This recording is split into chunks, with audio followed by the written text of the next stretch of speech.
Hey, my Legion, how y'all doing today? I'm back with another movie review, and this is something I saw on Blockbuster, on Netflix it's called The Last Blockbuster, a documentary about the very last Blockbuster building that's in Bend, Oregon. The only person I know who does videos for Oregon is Josh Ross. I wonder if he's ever been there. But it's world famous. It's been on a bunch of news shows and stuff like that, and they finally did a documentary about it. And it interviews like a bunch of people. Some are familiar names. I can't remember the names, but I mean, Kevin Smith has reviewed that one guy, Samuel Levine, that was in Freaks and Geeks, was in there. Brian Posehn's in there, and some other people. I just don't remember their names. And they talk about Lloyd Kaufman's in it, and Lloyd Kaufman was like, he was giving the guy hell because the guy didn't, was like, do you know who I am? I mean, he acted like he didn't know who he was, and then if he had anything kind to say about Blockbuster, and he really didn't. But it was weird for me because I always avoided Blockbuster growing up. Well, I mean, when I started seeing Siskel and Ebert, like, Blockbuster, like, want to have, like, movies they refused to sell movies unrated. Because I was a big horror movie guy, and the unrated films were the gore films a lot of times. Now, they had some regular movies with ratings that had gore. Or like Trauma, I know Vestron Video would release... Oh, that's okay, cool. Would, release a movie R-rated and release unrated version. They did for Toxic Event. They had R-rated version, which was very cut down, and then the unrated version was probably like the normal version, you know. But Blockbuster wanted to sell it. I think they did the R-rated version for some other places, like Blockbuster, sell some of their videos and stuff. I when Blockbuster came about, but I would always go to the mom and pop stores, the independently run ones, because they would have the horror films. And I know Kevin Smith told a story very endearing to me when he said, like, one of the first time he went to a video rental store as a teenager, he said, give me the most messed up movie you have. And they gave him Blood-Sucking Freaks, one of my favorite movies of all time, which I discovered at Lampman's. And they had like a big warning on it saying no one under 18 may rent this movie because it has a whole bunch of bad stuff in it. I rented it anyways. But I mean, it was weird because they would have like... you'd go in there and they'd have the what do you call it, the cases, and there would be a number on there and said, do you have this number in? And they would go in the back and say yes or no or something. The warning was not on that cassette, but the warning was on the box itself. And I mean, they have them in in like a big plastic sleeve and stuff like that. I mean, that was from Lampman's where we review. I mean, my dad was complaining he's had too much horror, too many horror movies in here. But I mean, that's why it's not Blood-Sucking Freaks. I mean, because my dad, like, you couldn't get all these gore films and stuff like that. He didn't know anything about Blood-Sucking Freaks. Far worse than most of the other ones. And it was a great movie. I loved it. It was a lot of fun. It's like a... It's like a horror comedy type thing. But I remember that, and I remember going to that, and the very first time I ever set foot in a Blockbuster was in 91 when I was in Fort Detrick, Maryland. There was a Blockbuster there.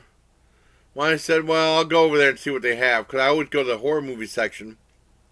And they had a couple horror films I was looking for. I couldn't find anywhere, because I know they had Horror Hospital, which I always wanted to see. I couldn't find anywhere else. And they had some Italian movie called Virus, which I didn't care for. Which I rented, but I didn't care for. And they had Zombie-Thon. And Zombie-Thon was like a movie that Wizard Video did about zombies, but highlighting their zombie film collection, which wasn't that great, except for they had the Fulci Classic Zombie, and they had a couple of Jess Franco's more standout ones, like Oasis of the Zombies and stuff like that. But the only really big one they had was Fulci's Zombie, which they highlighted first. It'd be like they have the trailer and some scenes from it and stuff like that. And it was interesting, because I wanted to see it. And they had it there. That's the last place I had to pay a membership. Because I used to pay memberships all the time, a yearly membership, like in Germany and stuff. But after that, like, you sign up for free any other place, and I had to pay $5, I think, for a membership or something like that. I think I was only there the one time, and that was it. And then after I got out of the army and stuff, they just had like the independent mom and pop stuff, and then they had like a Blockbuster in Edinburgh near the Walmart, and that was there for a while until the guys started raising the rates and stuff like that. And then I remember they had like all these things to try to get customers back, like no late fees ever. Yeah, I thought, boy, that's pretty awesome. But like, well, how are they gonna? What happens if people don't return the videos? And I guess people just keeping the videos, not returning them at all, which is kind of weird. But I remember when I did start going to the one in Edinburgh. Eventually, whenever the other mom and pop places started closing down, but there was no membership fee though, which was good. And we read some stuff there. But I went there when they had the liquidation thing. Everything was like 90% off or something like that. Buying DVDs, I bought a couple DVDs, but they'd look at it. If it was damaged, there was a room, they'd just throw it in there. There's a whole big mound of videos in this one room. But I remember, I'll tell you the truth, when they had that giant liquidation sale for the Edinburgh one, I bought Slim Jims. Because they had like all these like Slim Jims they had for like, they were like 10 cents a piece. So I bought, that's what I bought. And oh, that was a good idea for them to buy that. Someone was saying, well, I didn't know if someone would just go to Slim Jims. That's what I did. But the movie is very interesting. They talk to like people about, well, Blockbuster, but they don't talk about like the mom and pop store. The mom and pop stores were the ones I went to because you could find like Ilsa there. You could never find Ilsa at a Blockbuster. The Ilsa movies or stuff like that. But I did eventually start going to Blockbuster more and more. But I think it's really cool they have one still. I would love to do a video there. And it talks about the lady who owns the place, which is like, she really has a lot of determination for the store. It's wonderful. It's really a great documentary. I give it 10 out of 10. I think it's fascinating. It's on Netflix. We have a place like that. Well, we used to have mom and pop stores. There was a one Family Video that was local. And then, there one priest used to go down there and give the guy hell because they sell porno there. And he said, how could this be porno and say Family Video or something like that? But there would be like just books. You look through titles and stuff like that, I guess. It was all in the back though. They didn't have like the covers up front. And that was around till 2000 something. I remember buying a couple of used VHS tapes there. I think the last movie I rented there was like Hellraiser 6 with the worst cover art of all time of Pinhead. Pinhead looked horrible in that photo. What was it, Hellseeker? And then next door they released a place called The Final Cut, which is the best title for that, which had both VHS tapes and DVDs. I remember renting from there for a while. I getting mostly VHS stuff, type stuff when I'm still used to VCR. I used my VCR up till like 2013. I haven't used it much since after that. But I used it up till 2013. Getting westerns like the Jayhawkers for my dad. I know it sounds gross, but that's what it was called. And then, like I said, that place went up, and a guy said he wouldn't make any money. And they had pornos in there. It was weird because when my Uncle Wayne came out, he looked at the porno section. One section, it wasn't that good. But I remember renting some VHS, some DVDs from there. I remember renting that remake of Wizard of Gore, which was awful, so boring. I love the original Herschel Gordon Lewis one, but the remake was just awful.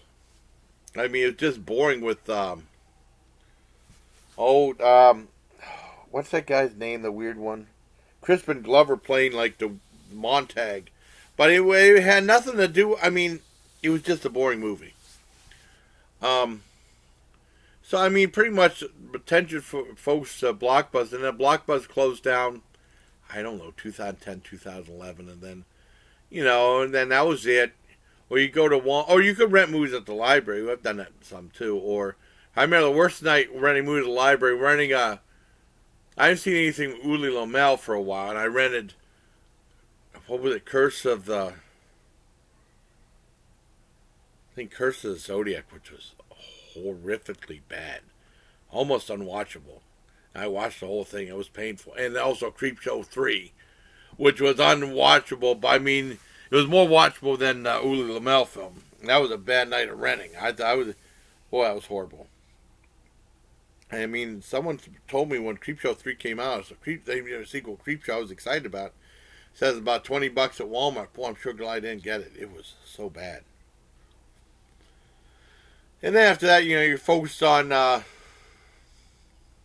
when Blockbuster shut down. Just Walmart or like we didn't really have cable, and now we have the streaming services too.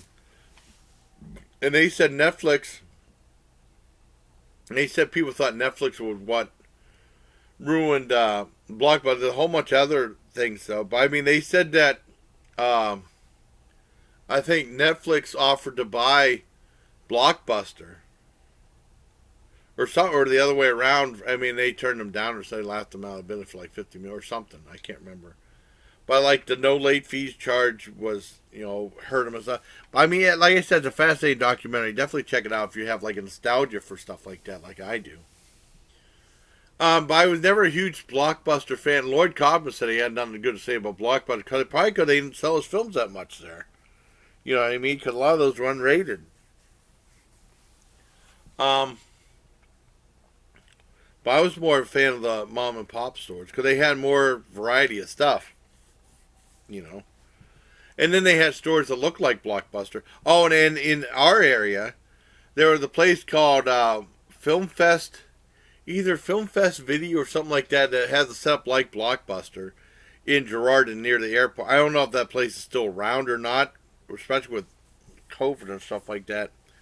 I don't know if it's around anymore, but that would be a neat place to do a video from. But I haven't been in that place in a long time. But they did a story about that too. It's like Blockbuster, and I don't think they ever have any other video rental place. I guess it was a video rental place that in Springboro that was real popular, that rented movies and also video games, and then that went out of business. I mean, but the video rental place, I mean, they have a red box outside of our $1 General, and they had like a Frog TV in Surefire, and they got rid of that.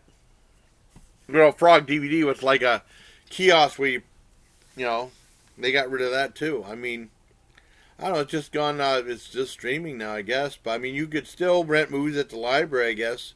And there's even a digital thing called, I can't remember what the hell it was called. John was telling me about it.